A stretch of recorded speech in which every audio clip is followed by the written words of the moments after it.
James Tabor, welcome to KGNU. Thanks for being with us today. Well, it's good to be with you. Your new book is called The Hidden History of Jesus, His Royal Family, and the Birth of Christianity. That's sort of the, the overtitle of the main title, which is called The Jesus Dynasty. I'd like to start by asking you to compare for our listeners what the conventional view of Jesus' family is, as set forth in the Bible and other church documents, with this alternative history that you and others have established through various archaeological findings and other historical church documents. Okay. We do draw, or I do draw, from the Bible quite a bit, so a lot of it is how you read it, and that seems to be always the case. But essentially what I argue in the book in terms of the family, I call it the Jesus Dynasty rather than Jesus family, but I am talking about his family. Now, I'm not talking about Jesus being married and having children, which, as you know, through the Da Vinci Code and other recent publications has become kind of popular out there. But I'm talking about something that I think we can verify historically, even in the New Testament Gospels, and that is that Jesus is the firstborn of a large family of 7 children, and there are 4 boys and 2 girls. And the names of the brothers, the 4 brothers, James, Joseph, Jude, and Simon, are in the New Testament. And the 2 girls, the sisters, are Mary and Salome. And they're both mentioned but not identified as sisters, so we have to go to other records.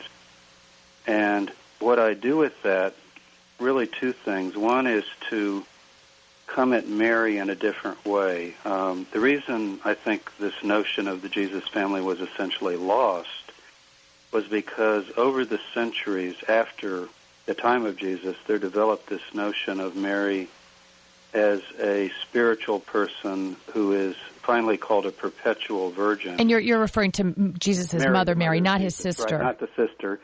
And I think there was a sense of making her very heavenly.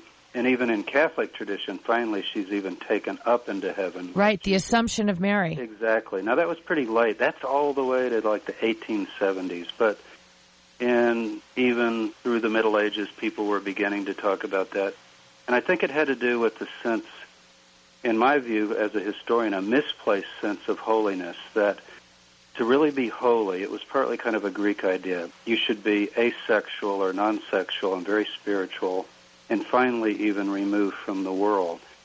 So by beginning, my book is very much the historical Jesus, and therefore the historical family.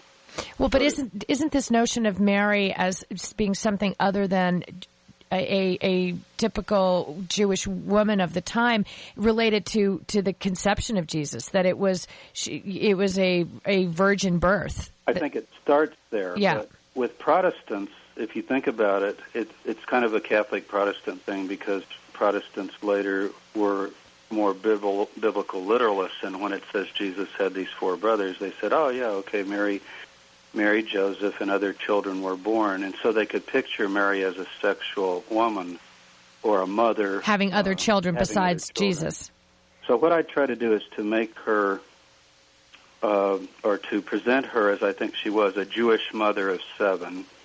And you're right, the way this all starts is not just you pick out a woman, any woman, and make her heavenly, but it has to do with the later view of Jesus as well. If he is more than human, how could he possibly have a human father?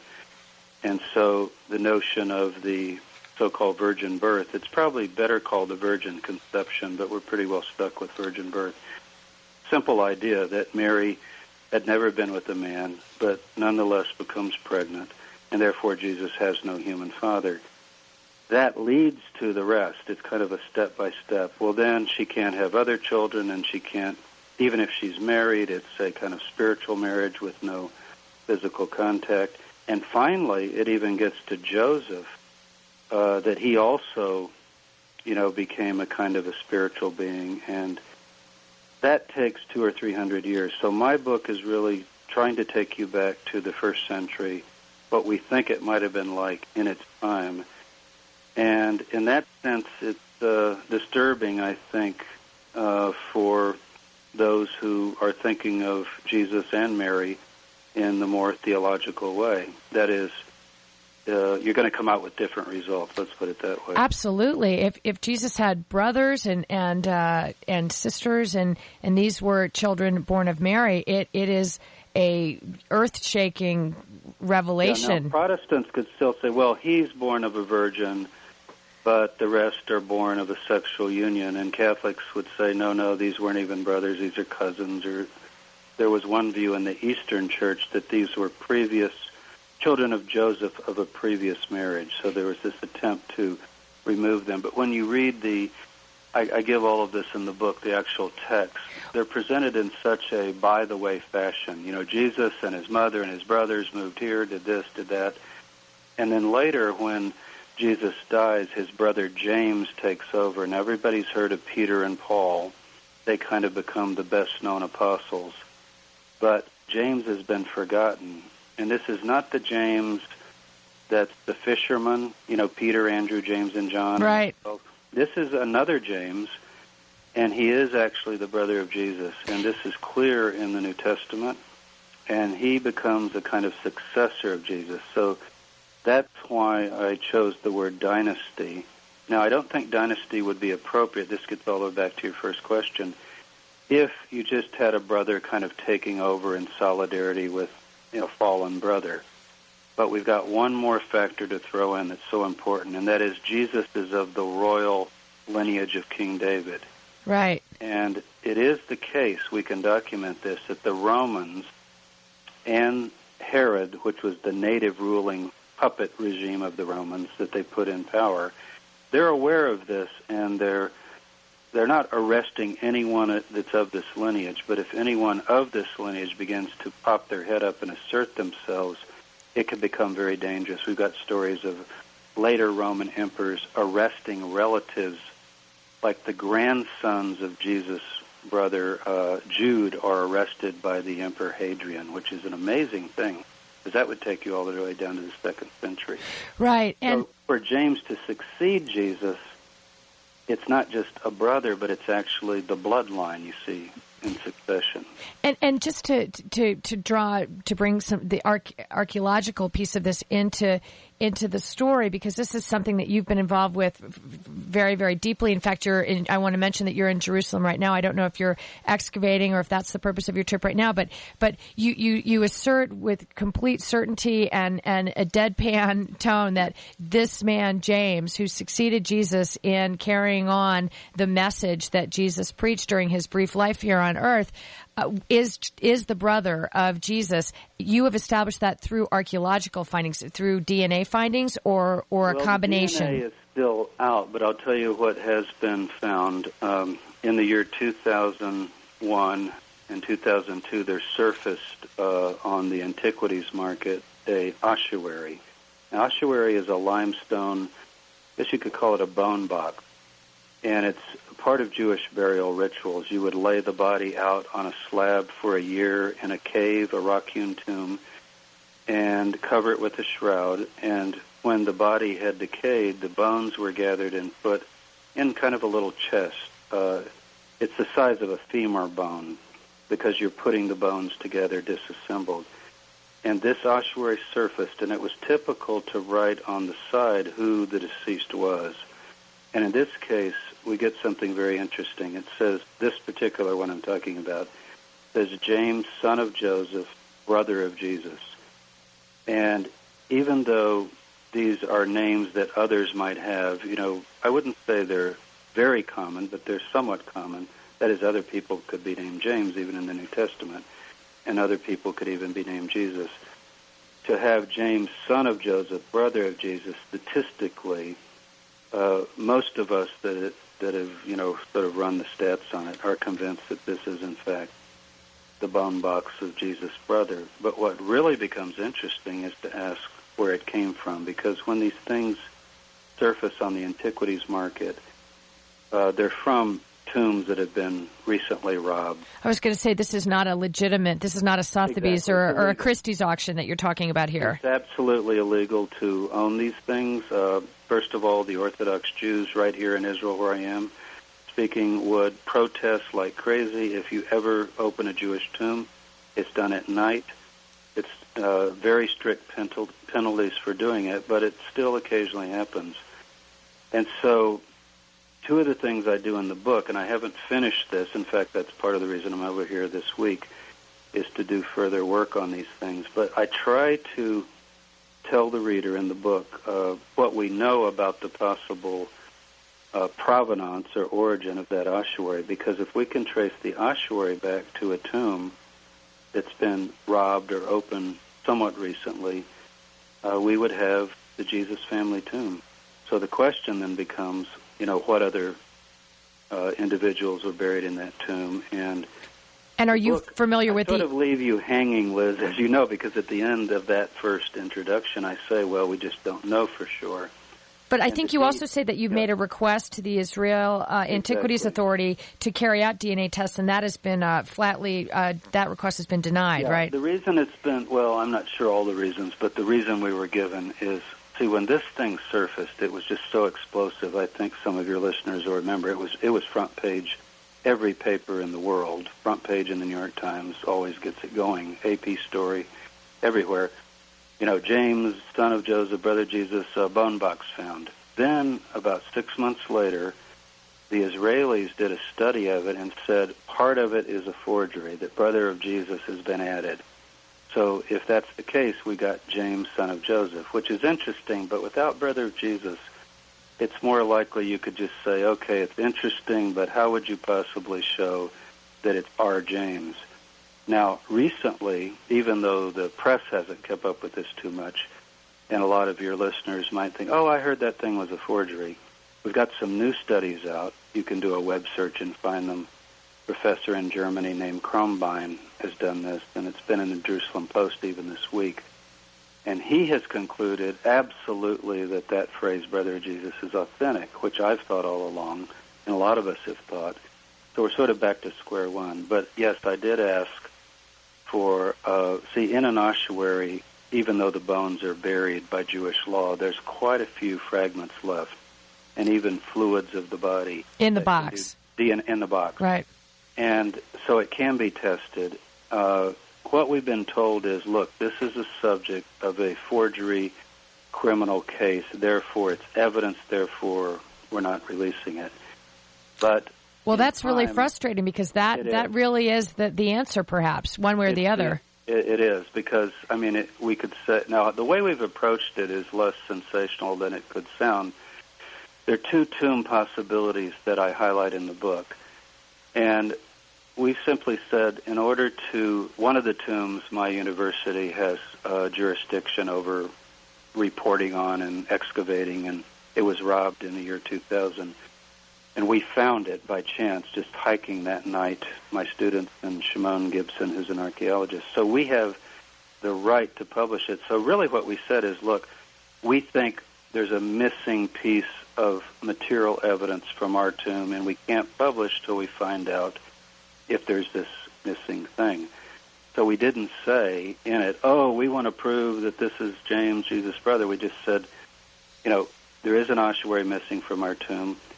It might be this one, because we've done DNA on all the other individuals. And what you can do is show whether anybody else is related in that tomb. And that's what we want to do. But I think we'll get to do it. I do. You have to. It takes an amazing amount of patience, not only to discover this, but then having made this discovery, to know that you have access potentially to this amazing information, and have to wait even longer for a government authority to give you permission to go ahead. That's right. I want to remind our listeners, you are listening to Metro on KGNU Boulder, Denver. This is a pre-recorded program. I'm your host, Liz Lane, and my guest today is James Tabor. He is chair of the Department of Religious Studies at the University of North Carolina at Charlotte. He is an expert on the Dead Sea Scrolls and the origins of Christianity, and the author of a number of books, most recently The Jesus Dynasty, The Hidden History of Jesus, His Royal Family, and the Birth of Christianity. Well, sort of connecting the dots, if you will, to the extent that you are at some point able to test the fragments, the residue of this box, this James ossuary, and then can identify which of these tombs it came from. is it possible then that perhaps a discovery of the physical remains of the body of Jesus is possible to discover? Well, you sort of asked the proverbial the $64,000 question, right? Of the two tombs that we've pinpointed as being the most likely, and I really think they are, it's probably one or the other. One of them is this tomb that our university students and I and Gibson discovered in 2000. We call it the Tomb of the Shroud. And the reason we call it the Tomb of the Shroud is we found in the tomb, and this is what makes it really interesting, a corpse with the burial shroud still intact. I mean, it's somewhat degraded, but still there on it. And that's very unusual because normally you would gather the bones and discard the shroud, but here's a 2,000-year-old shroud. It's been carbon dated. This has never been found ever. So the tomb becomes interesting. When we found it, we were excited about that. And then the James ossuary surfaces about a year and a half later. And so you're trying to connect it. You're trying to connect it. Well, there aren't many tombs that are robbed, and we were told that it came from the Hinnom Valley by Silwan. Our tomb is in the Hinnom Valley by Silwan. At Akeldama, our tomb's at Akeldama. And we checked, and no tomb has been robbed in the last 10 years except this one. And where is I'm sorry. In that tomb, there's a Mary and a Salome. Wow. Now, most of the names, so that could be the sisters, that could be the mother. Now, we have the Mary's DNA, and that could be tested, and we would be able to tell whether it's a sibling or the mother with the mitochondrial DNA. Mitochondrial DNA is what is passed by the mother to her children, so siblings share this DNA. But it's a long shot. Now, whether on that tomb, unfortunately, I don't know if we can do more than that, because on that tomb, what the robbers were looking for, you ask, why would you rob a Jewish tomb? Jews do not bury with jewelry, coins. There's nothing in a tomb but bones and these boxes. So what do they want? What they want are the inscriptions of the names. So they take a hammer and they hit the side of the box where the name is. It's usually written up in the corner. Break off that piece, because these things are heavy. They can carry a whole bag of those off, like 20 names, and then they sell them illegally to tourists. Hey, here's the name Shimon, Simon. It's from the 1st century. It was some Simon, a Jew, 1st century. Would you like to buy it? Put it on your mantle. It's a terrible thing to do. It desecrates the tomb, and it destroys any identification that we can do. Right. But at least we could tell whether the James was related to either the Salome or the Mary, because we got those names. On the other one, though, this really gets controversial. This is the shroud. No, this is the Talpiot tomb. Okay. Called. That one had a Jesus, son of Joseph, and a Miriam Mene and a Mary. And Miriam Mene is the name often used for Mary Magdalene. And it had a Joseph and so forth. So like you got the Holy Family. So if it ended up being part of that tomb, then I guess I don't know what would happen, but it would just be. But, the reason we think it might even be from that tomb is that tomb also has a missing ossuary, and the dimensions fit, and it simply disappeared. Now, that takes us all the way back to 1980. So, the way I want to approach it, I did in the book decide to tell this story because not only did I want to make the book gripping and interesting for readers, but which it absolutely is. Whether these tombs turn out to be the tomb or not, I didn't want to be sensational about it, frankly, because we haven't proven it. But I want people to imagine the Jesus family being buried somewhere, that it was real, that they were put in a rock-hewn tomb. They would have been put in these ossuaries. And if we got the James ossuary, we found one of them. And just to give you that sense of a connection with reality, that's what with the past, that's what archaeology does, I think, for us. It informs us, but it also connects us, even emotionally, to say you've entered a Jewish tomb at all from the 1st century is an amazing thing. But to say that this might be the tomb of his family, it makes the family just come alive. So that was my purpose in the book. I want to. There are a couple of things. First of all, the location of the tombs to the historical location, as the story is told in the New Testament. Jesus is crucified on, I believe it's the Mount of Olives. Is that right? Well, that's not the traditional site, but in the book, this is a book presenting 30 years of my research and conclusions. I wrote this sort of toward the end of my career, kind of a summing up. And one of the things that I have become convinced of is that the traditional site, which some of your listeners, if they've done a Holy Land tour, they've been taken to what's called the Church of the Holy Sepulchre. It's in the old city of Jerusalem. But I don't think it's the right site. So, yes, I think he was crucified on the Mount of Olives. So is there geographical proximity to these two tombs? And where we might believe Jesus' body was quickly taken after he died. No, what happened? No, it isn't one of these tombs. What would happen is he's put in a temporary tomb because the Sabbath day is coming, and I'm talking to you here on a Friday, and here it is, the Sabbath coming as we're talking here in Jerusalem, and he's rushed into a temporary tomb. Basically, it's the idea, it's Passover. What are you going to do with a corpse when you're to go to the Passover meal that night? And so they put him in this tomb.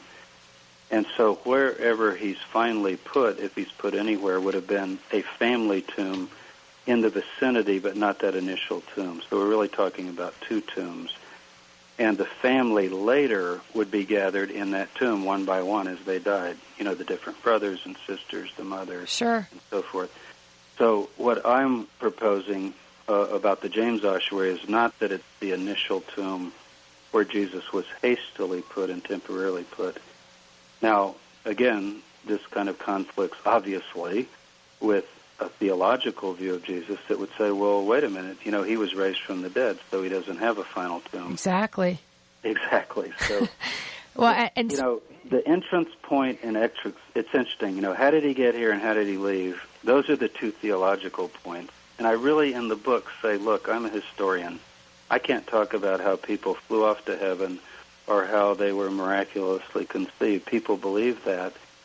But historians, whether they're doing Greek history, Roman history, Jewish history, whatever, we have to deal with history as we normally conceive it, the scientific understanding of events. Which is very much a part of archaeology and genealogy and family. You don't. If you find, forget Jesus because he's too emotional. But let's say there's some other tale about there is a figure Apollonius of Tyana that nobody's heard of. He's a Greek philosopher. Okay, we got a story of him. He's walking down a road, and suddenly he's taken up into heaven and meets Zeus.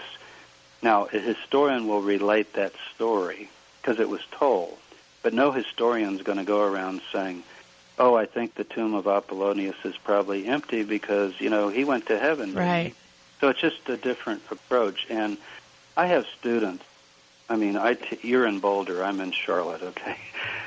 Most of my students come from Christian backgrounds. Most of them are rather fundamentalists.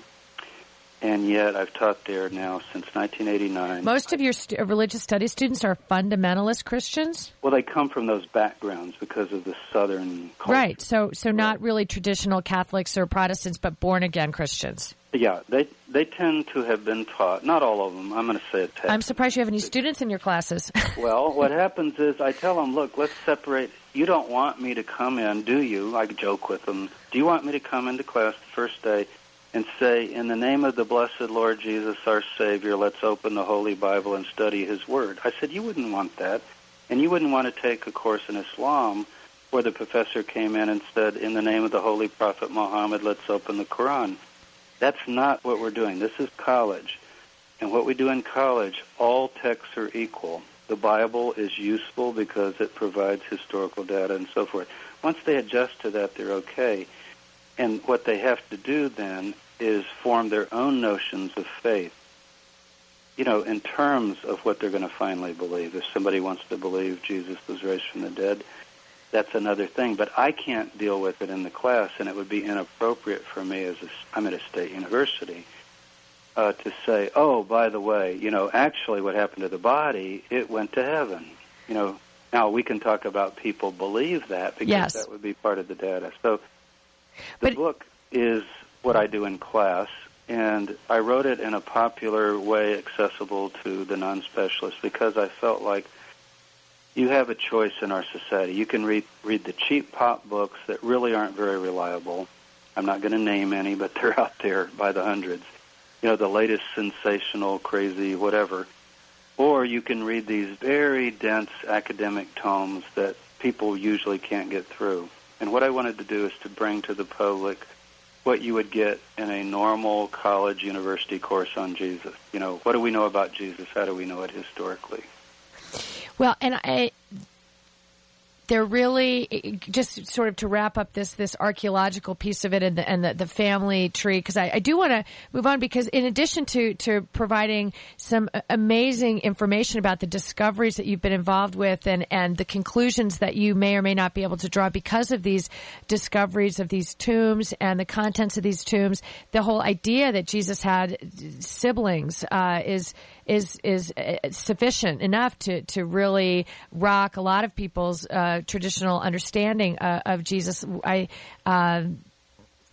Speaking just personally as a person, I went to a Catholic convent for 12 years, and then I went to a Jesuit university and a Jesuit law school, and I had a very extensive religious education, and I never heard or read or was instructed that Jesus came from a large family and had siblings. Yeah, my understanding is that Jesus had disciples that he picked and that they carried on the church for him. And it's really an amazing revelation to me. But the other thing that you do in your book that's so interesting is that you really provide a lot of historical material about understanding the life of Jesus, because and his relationship with John the Baptizers, who you call him, as I knew him, he was John the Baptist, but that these really the two of them sort of worked in tandem and collaborated together on spreading this faith, and also really shaking up the political structure that existed at the time with the Roman rule.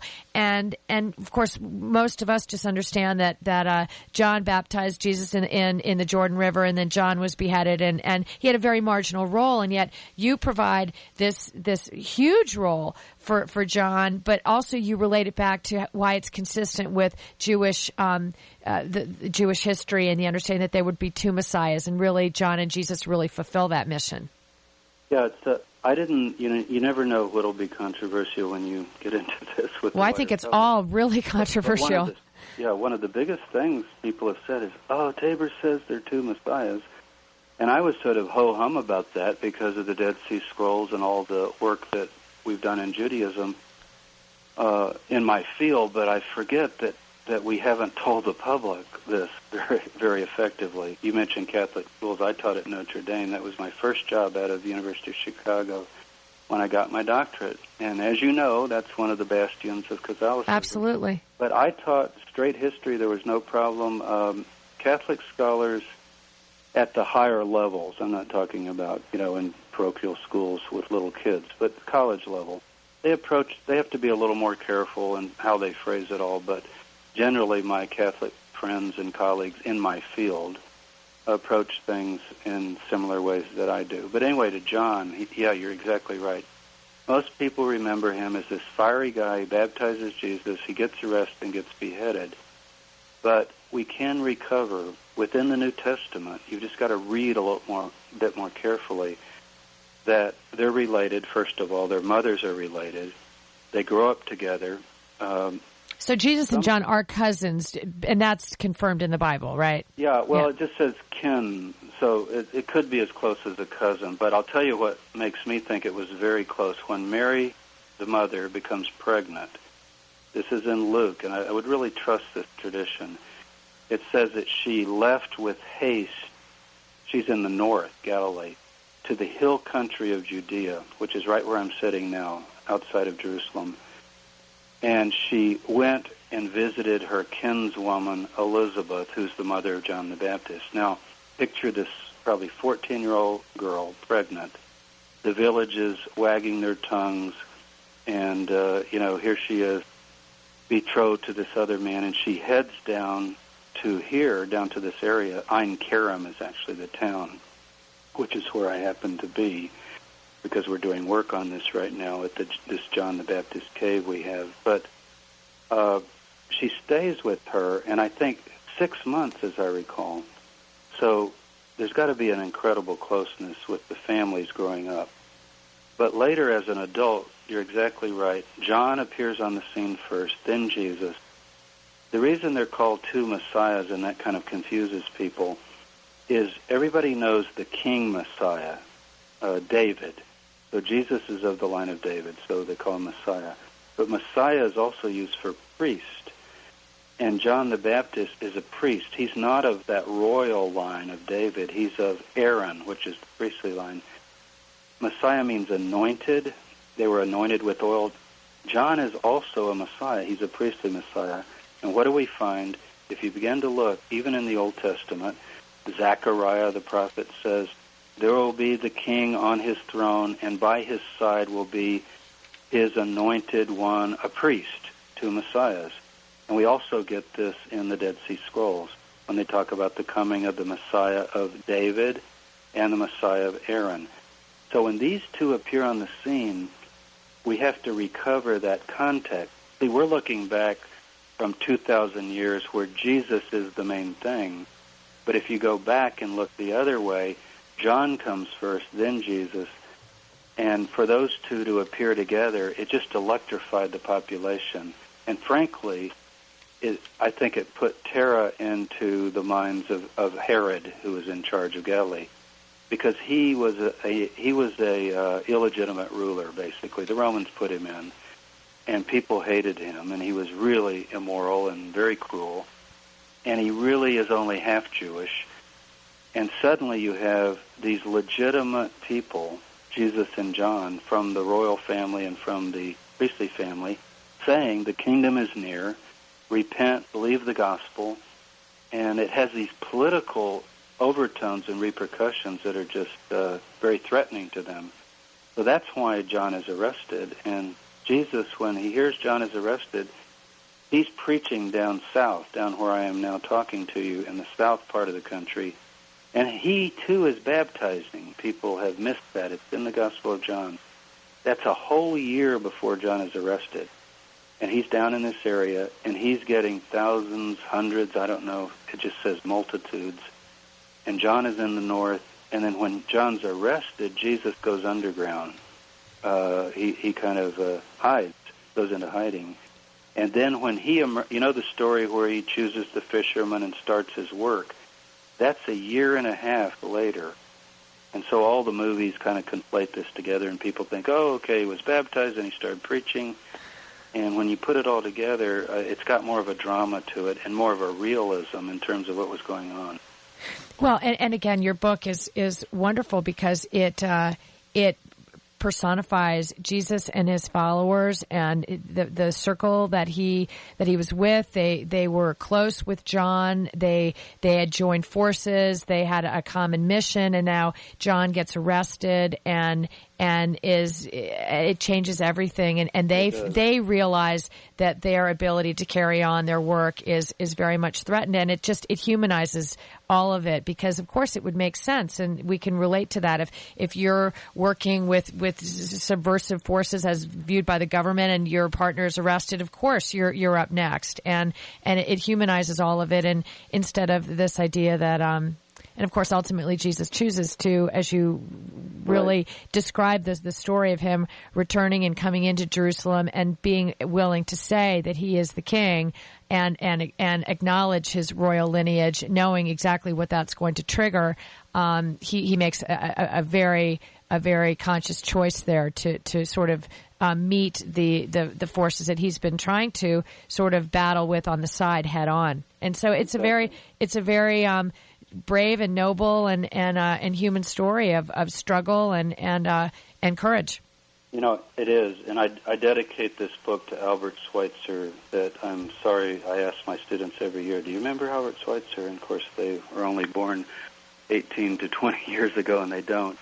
But the great Albert Schweitzer, I just think he was maybe the greatest figure of the 20th century, but he's a philosopher, a writer, historian, a missionary, a musician. But he wrote this book in 1906, 100 years ago, called The Quest for the Historical Jesus. And he's the first one to really say, look, maybe there's a way of admiring Jesus, just as you've summarized, as this incredibly courageous advocate of what he called the kingdom of God. But the kingdom of God not being some heavenly realm where you escape the world, but as the prayer says, that everybody knows from childhood, let your kingdom come, let your will be done on earth as it is in heaven. And spirituality is often removed from the world, but if it's in the world, it becomes extremely political. The Catholic Church knows this. I mean, they're just these admirable priests, as you know, all through. I grew up in the Vietnam era, and I think of some of the amazing things that were done where people say, look, justice and righteousness require you to face the enemy, and you might get killed. Right. And it isn't, okay, we'll withdraw and maybe go to heaven when we die. It's that, no, if this is unjust, it has to be opposed, and you walk right up and you put yourself on the block. And that's exactly what he did. And the way Schweitzer puts it, I find this moving. I don't know if everybody else does, but he says Jesus threw himself on the wheel of history, to kind of turn things, and the wheel turned and crushed him. And yet, look what resulted. I mean, we're still talking about it now. And it's because he so well put together, I think, in his teaching. And as you know, my book really tries to recapture not the teachings about Christ, but the teachings of Jesus, what he taught himself, what was his message. And I have this little quip in the book, that the book is not about Jesus as the message, but the message of Jesus. That is what he saw as the message. And that message, I think, is something that can really resonate in this world even today. When you start talking about justice, basically, and righteousness, and the poor, and those that mourn, and those that suffer. And being humble. Sometimes called the social gospel. Right. But, I mean, the social gospel is not that comfortable, let's face it. And so what is it to be a Christian? Nietzsche's known as the great atheist, and yet Nietzsche said something that I think is very profound. He said, there was only one Christian, and he died on the cross. And he was always using hyperbole. What he meant was, as I understand it, not saying nobody ever did this but Jesus, but people generally later remembered Jesus in a really comfortable way. This is the guy that died for us so that we can go to heaven. And what he wanted to say is, wait a minute, if you're really a Christian, you would have to take up that call that he took up. And who wants to do that? Well, there have been people. I mean, everybody remembers St. Francis or Dietrich Bonhoeffer, in World War II. But I don't know. It scares me. So if you're we all have to kind of think, well, what does it really mean? Exactly. If you're just joining us, I want to remind listeners that this is Metro on KGNU Boulder, Denver. I'm your host, Liz Lane, this afternoon. This is a pre-recorded program, and my guest is James Tabor. He's the chair of the Department of Religious Studies at the University of North Carolina at Charlotte, and his new book is called The Hidden History of Jesus, His Royal Family, and the Birth of Christianity, the Jesus Dynasty. It's a fascinating historical, archaeological, and theological look at what we have come to understand about Jesus' family as compared to perhaps what might be more historically accurate about the man that lived 2,000 years ago. And we're talking about that right now. Let's talk about Jesus' message, and then I want to make sure we get to how, as you just noted, Jesus himself became the message. This was largely due to Paul, and Paul never met Jesus. He had a vision somewhere a couple of years, I believe, after the death of Jesus that was his calling, and he was a very intelligent, very articulate writer, and you posit that the New Testament is largely his triumph of the retelling of history in a theological way to make Jesus and Jesus' divinity really the foundation of Christianity. But Jesus was a Jew, and he lived among Jews, and he was born and grew up in a Jewish family. What was his message? And he was an adherent of the Torah, and I think Paul, I believe, sort of repudiated that and viewed the Torah as sort of a temporary tome to hold people over until the Messiah actually came.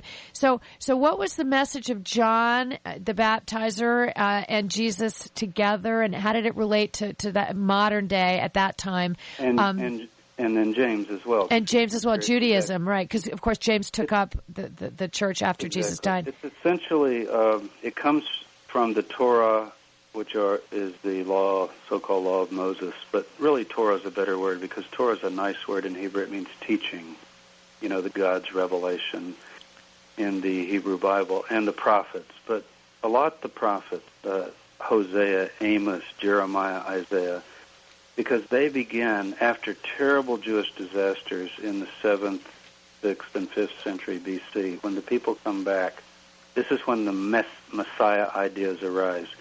And what they do is they begin to propose this incredibly ideal vision that loosely you could call the kingdom of God. This is the wolf lying with the lamb. This is so powerful that the United Nations today, you go to New York, look across from the flags, and what do you see? This huge wall, and it says they will beat their swords into plowshares and their spears into pruning hooks, and nation will not lift up sword against nation, neither will they learn war anymore. So here's the United Nations in the 20th century saying, Isaiah said it best.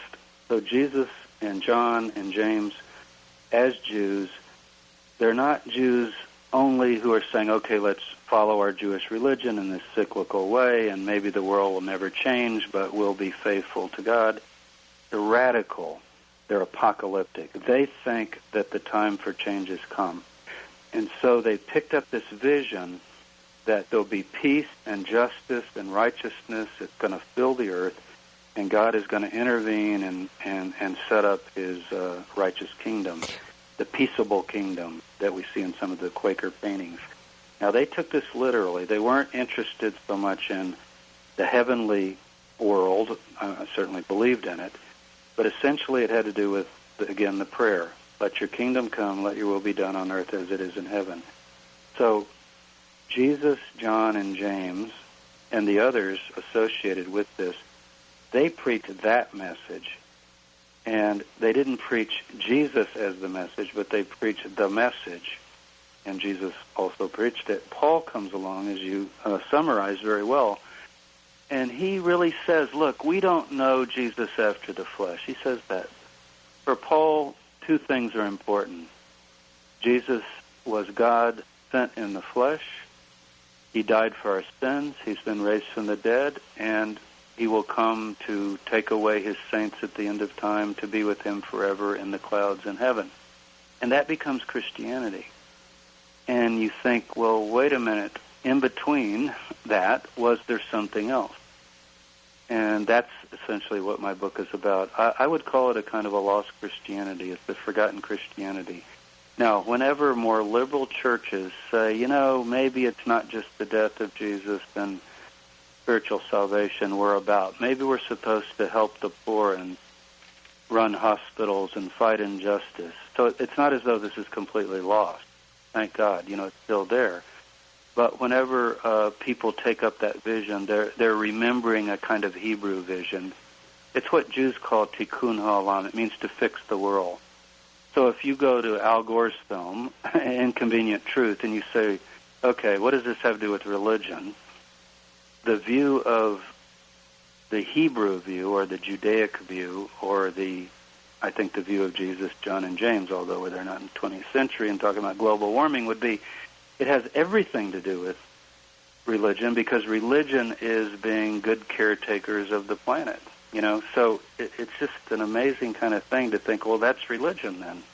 And yet people know Genesis, where, humans are put in control of the earth, and the earth is good, and we've made it pretty bad. So that's the kind of thing that I try to recover. And Paul's is more of a spiritual message for another world, really. It's how to be saved. And that's largely what became the focus. So that, Paul never mentions any teachings of Jesus. I think one time he says, it's more blessed to give than receive, which is good. I'm not saying Paul had no ethics at all. But he doesn't say, oh, Jesus, he taught this, he taught that, here's something he taught, let's follow this. That wasn't his thing. His thing was Christ crucified, as he says. It's really more about suffering and sacrifice. And salvation in yes. the other world. And the other thing, as you mentioned, for Jews at least, to say that the Torah is now gone and you follow this new way that he began to propose, that just split the group down the middle. And well, that's what I wanted to ask. I mean, I think lots of us believe that the reason why Jews and Christians separated was because Christians blamed Jews for killing Jesus. And what occurred to me as just a more fundamental basis for the schism that occurred and the separation of these faiths was the rejection of the Torah. Is that really what it was about? There are two things that Jews, really it's three things Paul did. There are three things Jews can never do. And I don't think Jesus would have affirmed any of these three. One is to say that a human is God. They just can't do that. Second is to say the Torah is removed. And third is to say the covenant with the Jewish people is no longer valid. I mean, think of Judaism as a three-legged stool, and you just say, I'm going to cut off these three legs, and there's your stool. Well, there's nothing left. It would be like saying to a Christian, a Pauline Christian, okay, the opposite. Jesus is not the Messiah, and what else? He's not the Son of God. When you die, you're just dead, and he didn't die for your sins. Now, let's follow this. And you'd say, wait, that's not... Well, Jews feel the same way. They say, you just took away our fundamental pillars. Now, I think there's a way of understanding Jesus, John, James, because they're not Jews in the sense that Judaism became later. That was more the Pharisees. This is a sort of alternative vision that Christians still have as part of their inheritance. So, I mean, I don't advise people what to do, but you read my book and you wonder, okay, if all of this is right, what does all this mean? And I do put a little of that into the conclusion, but I don't want to get into the advice business, people's lives. But if you think about it, it's very unrealistic, and the Jews don't want it, frankly. Jesus was Jewish, let's all become Jewish. That's not it. Non-Jews are non-Jews. There's no point in them becoming Jewish, and Jews don't even encourage that sort of thing, unless there's marital reasons or other reasons for that. But to take up the original vision of Jesus and the original message of Jesus as a Jew is something that Christians can do. It's kind of a recovery or a recapture or a rejuvenation of something that's been lost and forgotten. And that, I think, can be quite dynamic for people. I almost didn't put the conclusion in, Liz, because I thought, it's not my job to finally conclude. But then my editors really said, well, but people want to know, okay, when all is said and done, so what? Right. You've studied this, and you've got opinions. You don't have to make it a personal confession of faith, but say something about implications. And I worked harder on that chapter than any of the others, because the others are my field. But at the end, I felt like I've got to say, okay, what do we get when we look back on all this? And I tried to do it, and I'm pretty pleased with it. So, don't read the conclusion first. No, because you miss a really great story. But it also occurs to me, and you've really touched on this, and I think this is a nice way to wrap up in the couple of minutes that we have left. The Christianity that the New Testament puts forth, and really what is left, the focus that Paul's great success in having Jesus be the message, his divinity, his holiness, the kingdom of heaven, the idea of being saved and going to heaven, and really looking for that life instead of the life we're here now. Those are the things, and a lot of the stories built around them, the virgin conception, the assumption of Mary into heaven, the Jesus is rising from the dead.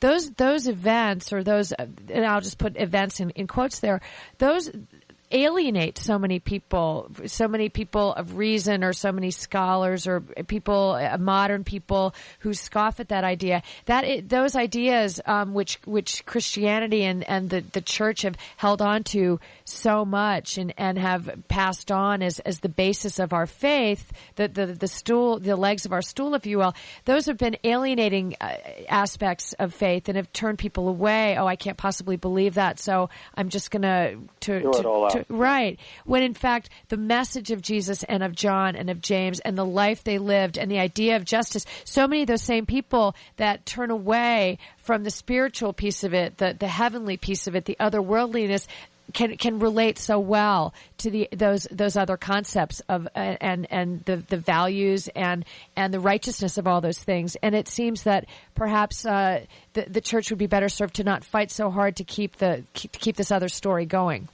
I think you're right. And, I mean, the Da Vinci Code phenomena, let's call it, both the movie and the book, which is, let's remind everybody, is fiction. We've heard that over and over. But still, what does it show? Why are people just running after this? The final scene in the film, I thought, was sort of moving, more than the book, because you have your two main characters, Sophie and the Tom Hanks character, saying, what would it really mean if we could recover a human Jesus?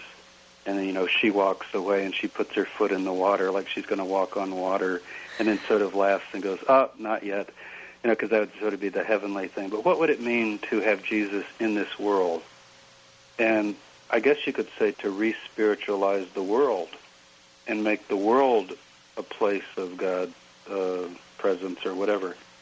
So I think that Dan Brown's success, this massive success of this book, the bestseller of all time, tells us that there are so many people that haven't given up on the story at all. In fact, here's this thing that comes out and they say, oh, finally, something.